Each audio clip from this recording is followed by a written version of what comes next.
во однос на починатите лица, секогаш кога има повеќе лица починати кои што треба да се регистрираат од непријавени од неколку денови, тоа го пријавуваме и го регистрираме.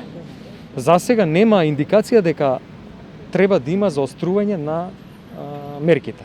И понатаму се прават интензивни анализи на типот на вирусот, детектирана е таа варијанта на британскиот сој на вирус. Јас вчера утекна денот имав средба со британската амбасадорка, разменивме искуства во однос на тоа како почнал овој силен бран во Велика Британија и какви мерки преземале, на што се должат. За сега сметаме дека нема потреба да отстапуваме од мерките кои што за сега на сила. Сајтот се очекува да биде во функција утре.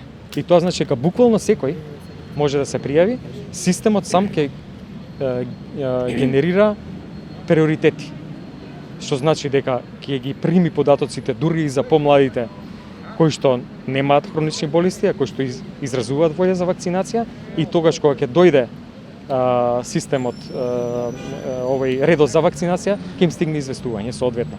Значи волјата се изразува еднаш преку регистрација на сајтот.